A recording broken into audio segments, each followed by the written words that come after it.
Hey, it's Chronologically Gaming, the only channel that's perpetually retro because we're playing every video game in order of release. We are knee-deep in video games sometime in October 1982. Stafford. Yay!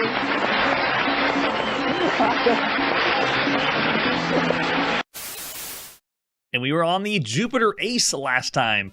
Oh my goodness, what just happened? Come back. Come back. We were last on the Jupiter Ace playing Planet of Death, or maybe we were, maybe we weren't. Depends on if it was really released at this time. So you be the guys and let me know in the comments if it really was or was not. All right, so after Planet of Death, let's see what our next game is. Oh, we're next going to play on the Dragon 32. This is Poseidon Adventure. Yes, Poseidon Adventure. Not the very first time we've seen the motif for the Poseidon Adventure, you know, the movie, you can see over on the left side, or the book from 1969, but this is the only video game, to my knowledge, that is named the Poseidon Adventure based on the movie or the book Poseidon Adventure of all video games. So let's crack it open and see what it's like. Hopefully it doesn't turn out like that to us. Here's the box for Poseidon Adventure. The Dragon 32 cassette cases still impress, and this one's no exception. This is exactly what it sounds like. If you saw the movie and you want to play a disaster video game, this is it. And it has no royalties to the movie or the book, to my knowledge. They just slapped this on a game and then went with it. And we get to play it. So besides the box, we also have the cassette. We're going to pop into our Dragon 32 to play. And this could have been released slightly later. At least that box version was later, but this is the first time you could play the Dragon 32 version. The manual will tell us how to play Poseidon Adventure. Yes, welcome to Dragon. Dragon Data is here. Welcome to Poseidon Adventure. Poseidon Adventure is an adventure game which you are aboard the luxury liner SS Poseidon. A huge undersea earthquake has caused a tidal wave, which has capsized the ship. It's floating bottom up on the surface and taking on water. Your goal is simply to get out alive, and it's just like the movie. It shows us how to load Poseidon Adventure and then explains that this is two-word commands. We've seen the two-word text parser before. Verb and noun like open door, get chair, go north, go door, and so forth. We have an inventory, we have a help, and we have quit, and I think that's all we need to play. Here's Poseidon Adventure for the Dragon 32 by Bill Cook and Debbie Cook. Published by Dragon Data at sometime in October 1982. Now, this one I have to do a little finagling because we have, once again, a very strange RAM issue whenever we play it. Not sure why, but we're going to boot this up. This one runs in BASIC, so we have to load a few commands, and then I'm going to fast forward through the loading so we don't have to wait too long. Ooh, cool sound effects. The SS Poseidon. A luxury cruise ship's been hit by a massive tidal wave caused by a great undersea earthquake. The huge ship has been capsized. Yes, the objective is simply get out alive. So it's an adventure game where you just have to survive, obviously through puzzles, getting through different things. You'll have a limited number of moves to get before the ship goes down, depending on your selected skill level. Ordinary English, two-word commands, verb and noun, like get chair, blah, blah, blah. Got it for adventure games. We've seen this quite a bit. This marks our 211th text adventure game we've played on the show. So we're no stranger to text adventure games. And we can also use single letters like north, south, east, and west, too. That's very nice. And they also have help and inventory if we ever get stuck, and I'm sure we will. Remember to think logically, and good luck. Remember, it's all about your brain power. If you're not smart enough for the game, you probably shouldn't play these adventure games. At least that's how I felt when I played them at the time. All right, so we can keep loading, which means I'm going to fast forward again. We're not waiting for this cassette to go. There it is. Nice.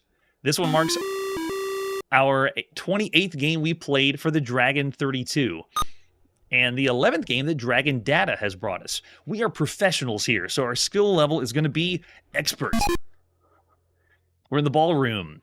Exits are 40 feet above, so it's letting us know as we make our way up high, go higher and higher, we'll get closer and closer to the top. Yeah, it must be from the United States. Yeah, because even though this was released on by Dragon Data, I'm wondering if the developers were that way, Curtis.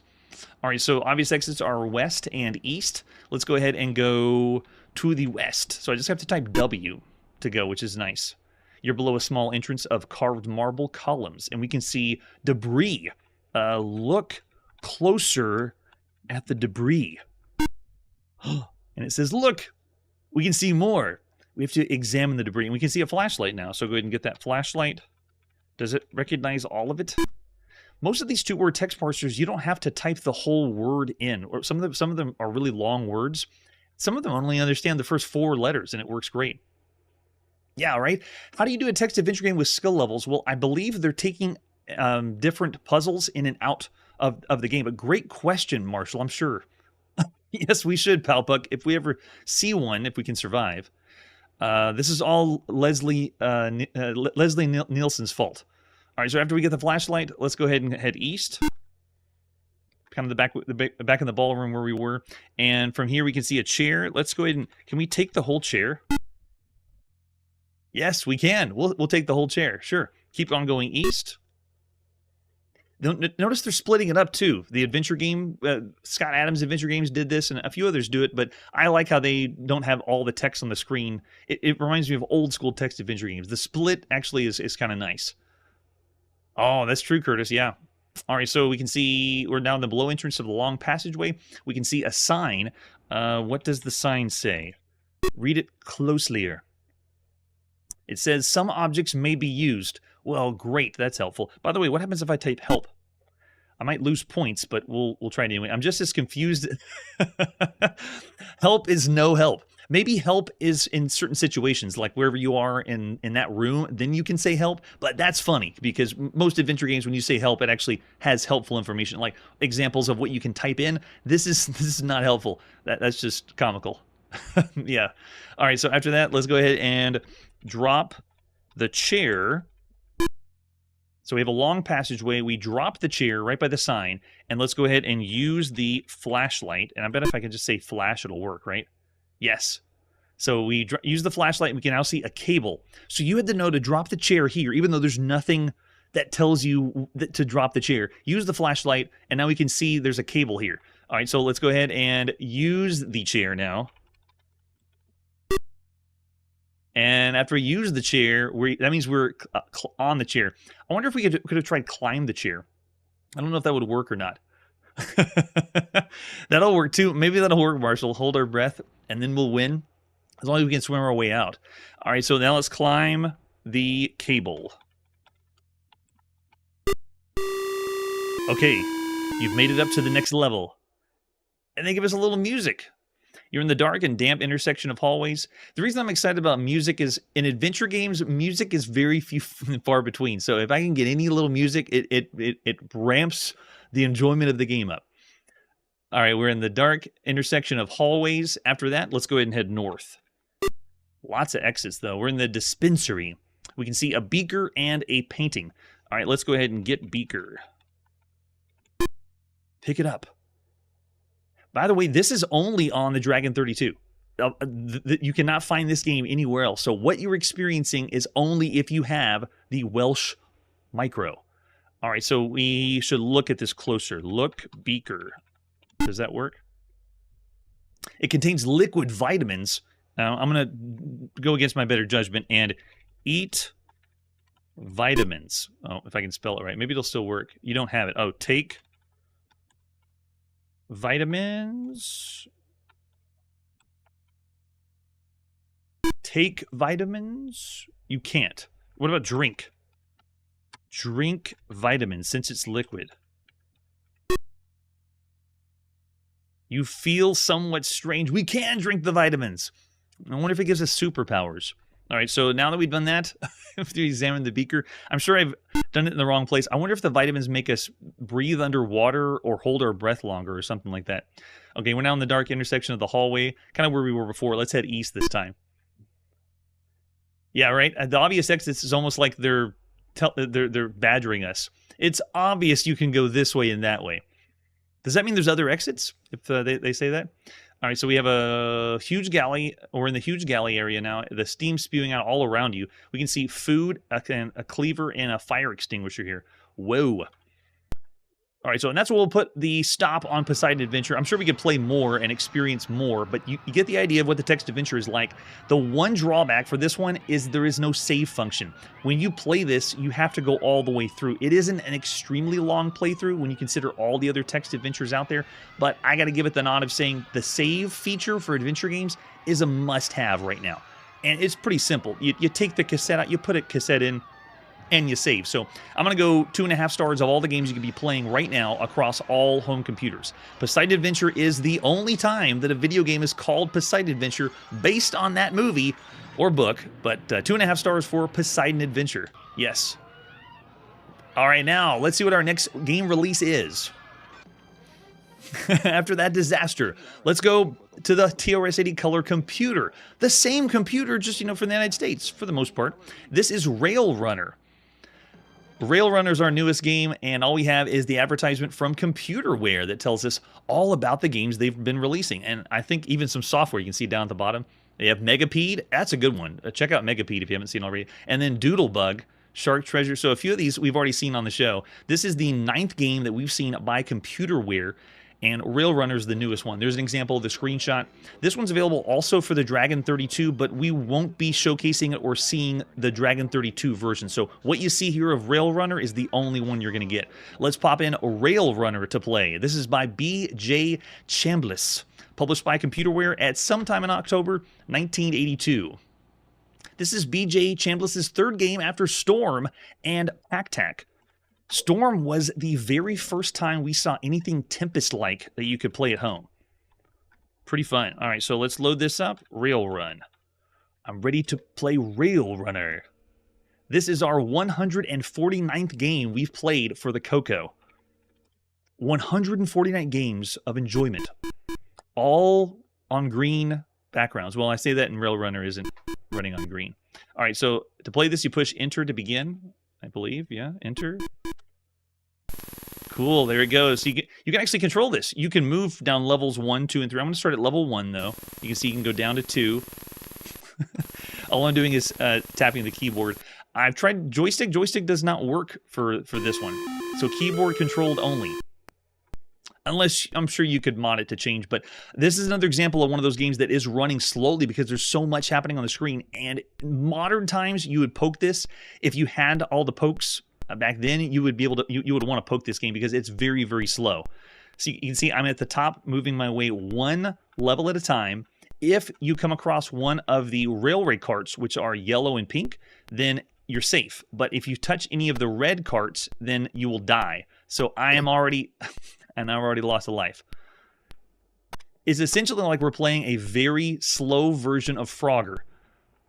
It is, I want to say, even when we played Freeway, which is kind of like Frogger, making yourself across the street with as a chicken. This is you moving across the street, but you have to go. You have the freedom to move left and right. You couldn't do that in Freeway. Whoa! If you take too long, they give you a game over. That's terrible. All right, we'll have to go again. Oh, we can actually put our initials in, right? There, the high score with 100 points. Keyboard only, that's crazy. I have my analog joystick plugged in. Why doesn't it work, everyone? So the beginning of the game is flashing a little attract mode showing you the difference between the train and the handcar and so forth. So let's go in again. Something felt so slow, though. The response time was just bad. So let me go in again. I'm hitting enter to go in. I got to remember about that timer, too. All right, so let's go in. I got to do level 1. If I can't even pass level 1, I don't think I should try level 2.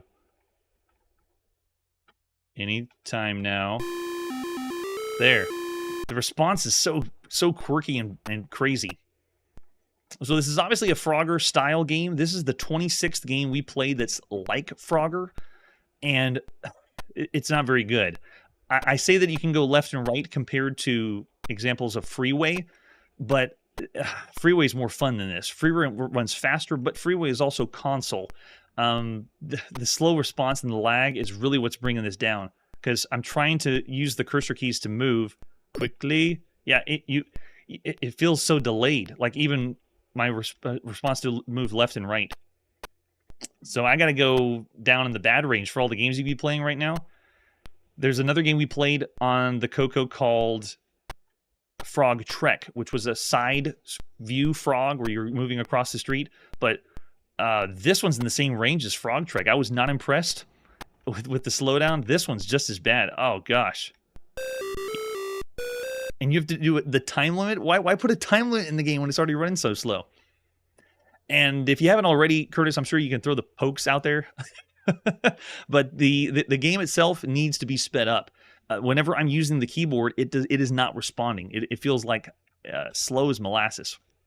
So I wouldn't say this is bad as some of those other one-star Frogger games we played on the show, but it's still bad. Of all the games you could be playing right now on home computers,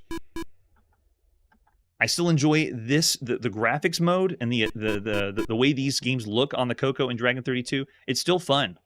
Looks great, but man, the gameplay is not so good. Yeah, not a lot of ideas either, Richard, of pushing the Frogger-style game forward. There's a lot out there, and we could be playing better Frogger games than this one.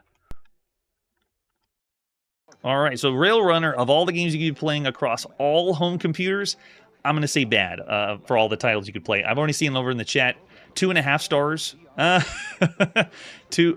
I see, that's from before. Yeah, keyboard only. So the ratings I was looking at was the 2.5 for the Poseidon Adventure. For Rail Runner, I'm going to go even lower of all the games you could be playing. This is around the bad range. So I'm going to say, so far of all the games, 1.5 stars. Rail Runner is too slow to respond. You would have some enjoyment if this was the very few games you had only for the Coco.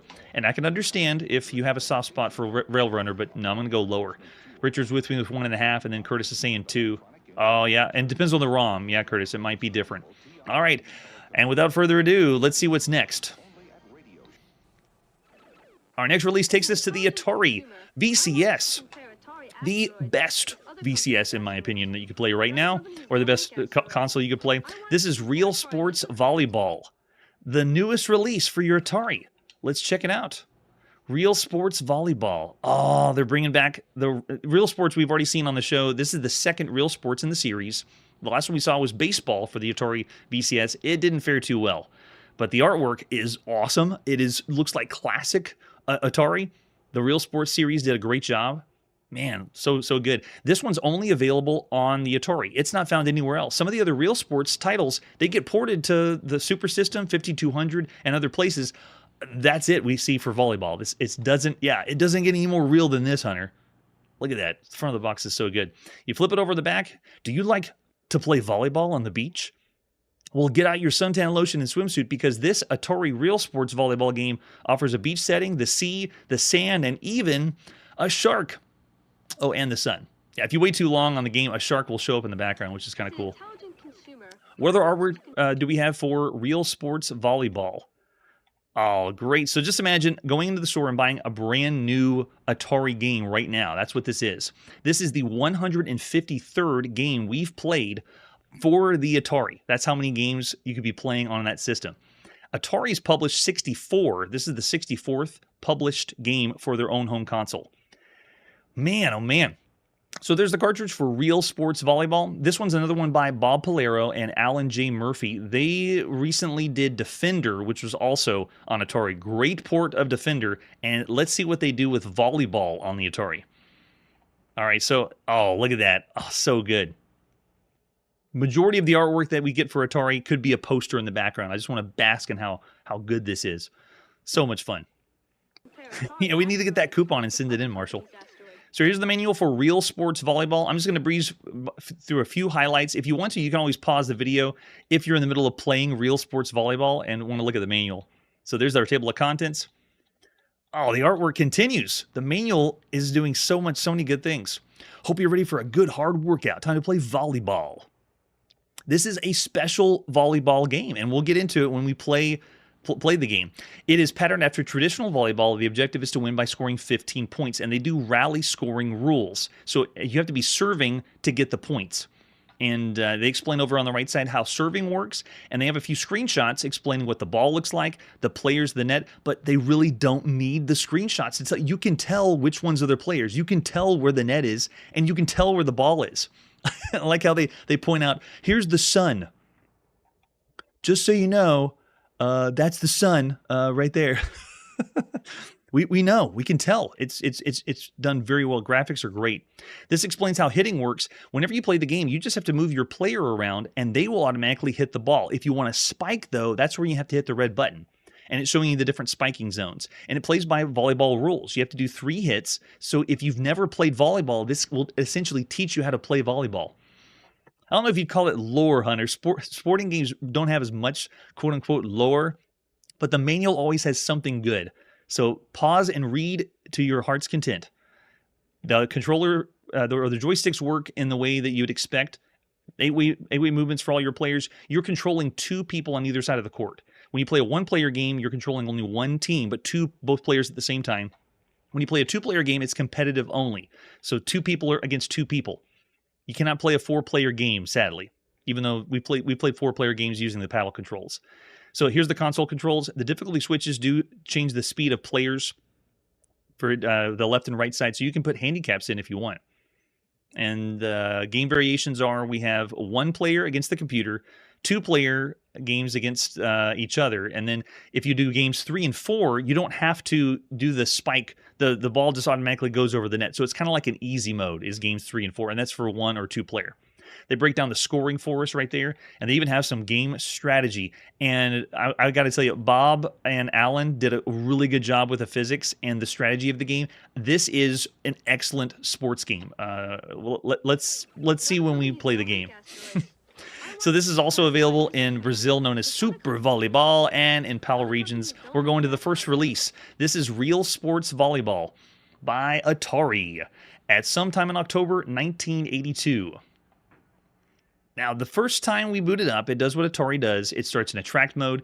It's playing itself. And you can see it's just throwing the ball over. But I have to bask in this. This is the very first video game that is volleyball, and it's not Pong. We've played games that say they're volleyball, but they're Pong. It's, moving a ball going back and forth.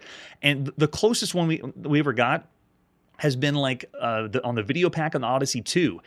That volleyball version had the Ed Averitt characters that he put on the system, and the characters were on the screen, but it was still, you just bounced the ball around, and it was still Pong. It was closer, but we've already played games that say that they're volleyball. This is the 6th game that says they're volleyball, but this is the very first video game across all platforms that's actually volleyball. Like, you are playing people that are using the physics of volleyball and playing the real sport of volleyball. It's so cool. There was a type-in game we played on Softside Magazine that was volleyball in November 1981, but oh my goodness, that was so bad. I give it 1 star. So if you want to see the Softside Magazine volleyball game, you'll understand why I say this one is the real deal. RealSports is true. This is there's no way to get volleyball anywhere else. You don't want to play it on the typed-in version on the Atari. All right, so let's go ahead and go into the game. I'm going to do game mode 1 and reset. So you go and pick up the ball, and whenever it's time to serve, you notice whenever I move the joystick up and down, both players are moving at the same time. And then when I want to hit, I just hit the red button, pops over the top. When it comes to my side, I just have to get a player under the ball, and I don't have to push the red button at all. It does 1 hit, and it does another one, and when I want to spike, I got to get my player under and hit the red button. All right, so here we go. Let's do it again. Serve it at me. Computer hits. 1, 2, and spike that. Oh, he got it back. Okay, so he's coming over again when he spiked over. So you can play with whether it's going to be going up or going to be spiking. You can see they're going, I'm going to wait for it. They got another one in. Oh, they got out. So since they're serving, they're going to get all these points unless I can get it back. I got him. Nice. So we got the ball back. Back on serve side. Let's go right there. So they're using the Atari to its strengths as far as control-wise. What? How did I miss that? Alright, gotta get it back. We'll spike it and hit 1. Oh, I missed it again. So the other thing is the depth of your players. Like, notice when the ball comes up, we have a shadow that's telling you where to go. That's done really, really well. Okay, so we got it back on our side. Let's go ahead and hit it over. And you have to line up your player where the shadow is, looking at where you think it's going to be. Oh, and it went out.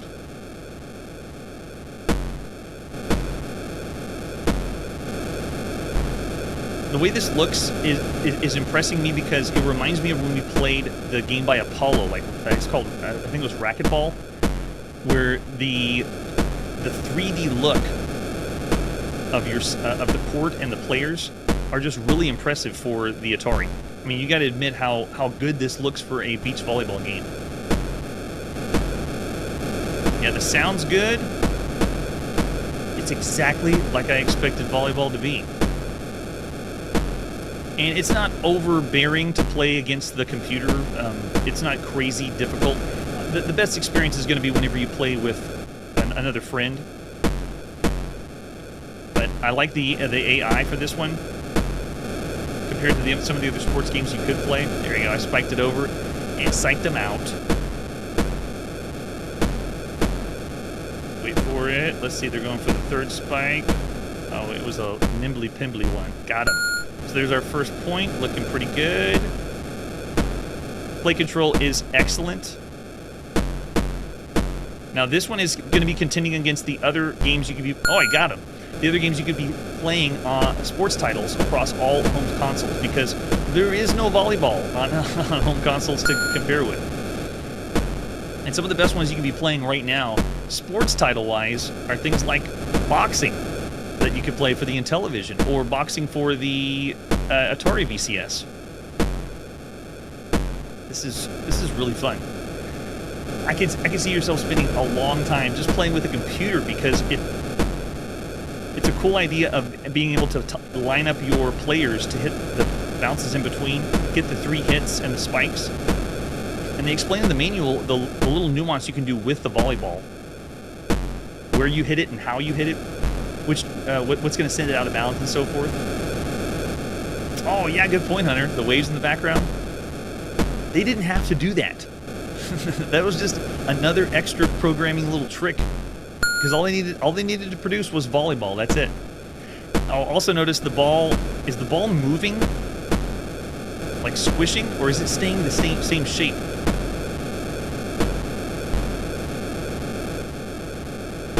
So while we did play sort of volleyball for the Atari, like the type-in one, this is the true volleyball, and it's very impressive how... Oh, ace, nice. How this is the very first volleyball game, and it's done so well. Looking good. So you got to go 15 points, then you win. The other game variation means that you don't have to hit the ball. You don't use the red button at all. I think that was going out. I could have let that out. And depending on when you hit the red button, you can time spikes in different ways. So it has a lot of versatility, and there's no competition. There was... right now there's no volleyball, for example, on Intellivision, trying to outdo Atari. This is the only one. Oh, he got us. Come on, come on. Going there. Nice. So good. Oh, is the sun? It is. It's going down as we play. It's a heated match on the Atari. Got him. All right, got it back. Let's get some points in here. It doesn't offer competitive, or I should say team play, or cooperative play, which means me and a friend cannot play on the same side. You have to play competitively whenever you join in with a friend. They would control the 2 red players, another ace, awesome. And you would control the 2 blue players. And no, it is not the first game with a day and night cycle. We've seen it before. We're looking good. And yeah, the variations in this one just allow you to play 1 or 2 player competitively, simultaneously, or you can change the game mode to be easier. So right now I'm playing on the normal mode, where I can use the red button to spike and hit the ball. So it doesn't offer a lot of variations, but the game what the game has is very, very good. I won't go all the way to the end, but I do know if you wait long enough, there should be a shark that shows up in the back. They kind of alluded to it on the box, but a nice touch.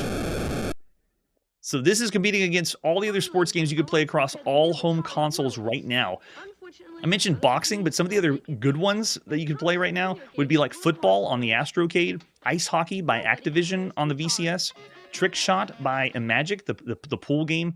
Racquetball was the one I mentioned by Apollo, is really good. And then tennis on the Creative Vision, as well as all the stuff on Intellivision. You know, baseball, hockey, bowling. There's a lot of other games, but this sports game is done very, very well. So I'm looking over the chat. I'm seeing Ubicore throwing out a 5-star rating, which means it's he's saying it's one of the best you can play across all home consoles. Some other 4 stars out there. Yeah, so if you think of all the video games across all the home consoles right now you could play, I actually consider this easily a 4. So I'm going to go with 4 stars. I wouldn't call it one of the best just because there is other video games and sports games that I would say is like the best thing you could play. I wouldn't go to the nod and say this is the best video game you could play across all home consoles. Hunter's there with a 4.5 though. So yeah, very, very fun. More fun with a second player. You got to have that too. Man, but great showing and very strange. We went from RealSports Baseball, which was ugh, to this, which is so much fun. This has lots of replayability and one of the best sports games you could play right now on the Atari. All right, now we got to put a video game playing on pause, or if we're on the Atari, you just turn the thing off because resetting is not going to do anything. I've been brought to a lot of people asking me about how I find release dates for all these games, and a lot of times it's very difficult because I try to find magazines, news articles to pin down when the game is first mentioned and when it's released, because there's a big difference between when it was programmed and when you can actually have it in your hands. You know, developers would play it, but when did the commercial release, when did you get the game that you could play it? So there is a few variations of, you know, when you could have actually gotten the game. So just bear in mind, the games we're playing right now is at the end or at some time in October 1982, just because we don't know exactly when in October these games came out. All right, so tune in next time on Chronologically Gaming. We have snakes everywhere. Snakes in the sea, snakes on consoles, and snakes on home computers. That's it for today, and like I always say, retro is inevitable. All the brand new games you are playing today will eventually be retro. Hey everybody, thanks for checking out the channel and joining me on my quest to play every single video game in order of release. We'll be streaming live every weekday at 9 p.m. Central, so join us and let us know if we missed any games along the way. This video would not be possible without Launchbox, RetroArch, and MAME. Tell all your friends there's some crazy guy named Chronologically Gaming trying to play every single video game. We have links down below that'll send you to places like our Discord and Patreon, and one that says all the video games we've ever played. If you go there, it's a list of everything, and you can click right to the game you want to see. Chronologically Gaming is the name to look for. We are perpetually retro, and we will catch you next time.